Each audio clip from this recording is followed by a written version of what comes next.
வணக்கம், உங்கள் மீனவ நண்பன். நம்ம வந்து இன்றைக்கி என்ன பார்க்க போகிறோம்னா, அந்த மாதிரி கலிங்க மீனை வந்து யாரெல்லாம் பொரிச்சு சாப்பிட்ருக்கீங்க. இந்த கலிங்க மீனை தான் நம்ம வந்து இப்போ பொரிச்சு சாப்பிட போகிறோம். பாருங்கள், இந்த கலிங்க மீன் வந்து எப்படி இருக்கான் பாருங்கள். பல்ல பாருங்கள் எப்படி இருக்கான் பாருங்கள். நம்ம வந்து இந்த மீனை பொரிச்சு சாப்பிட்டு எப்படி இருக்குன்னு சொல்லி உங்களுக்கு வந்து ரிவ்யூ பண்ண போகிறோம். நீங்கள் வந்து இதேமாரி சாப்பிட்டு வந்து எங்களுக்கு கமெண்ட் பாக்ஸில் கமெண்ட் பண்ணிடுங்க.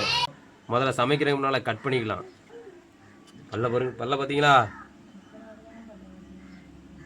ஆரம்பிக்கலாம். செதில் வந்து இப்படி தான் சுரண்டணும். மண்டையில் தான் ஆரம்பிக்கும்.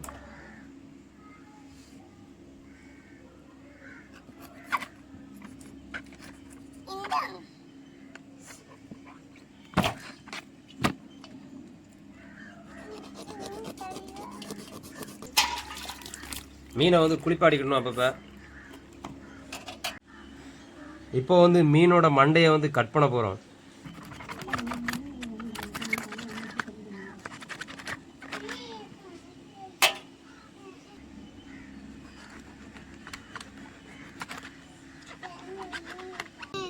இப்போ ஃபைனலாக நம்ம வந்து மீனை வந்து வெட்டி முடிச்சாச்சு.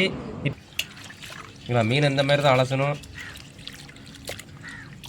இப்போ வந்து நம்ம வந்து இந்த மீனை வந்து கை மசாலா போட்டு தான் பொரிக்க போகிறோம்.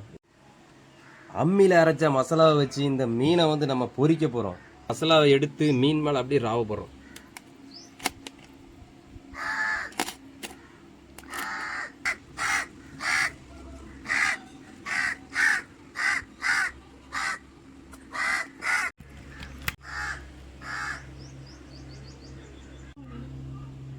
தோசைக்கல்ல அடுப்பில் வச்சு மீனை பொரிச்சு சாப்பிட போகிறோம்.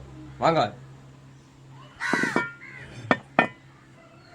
மீனை பொரிக்கிறதுக்கு ரூபினி பாமாயில் தான் நம்ம வந்து யூஸ் பண்ண போகிறோம். பாமாயில சட்டியில் அப்படியே ஊற ஊற்ற வேண்டியதாங்க. மக்களே, மீன் வந்து நல்லா வெந்துருச்சு.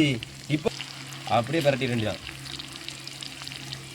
மற்ற மீன் வந்து இப்போ நல்லா அவிஞ்சு நம்ம சாப்பிட்ற பதத்துக்கு வந்துட்டு இப்போ வந்து நம்ம வந்து அதை சாப்பிடலாம்.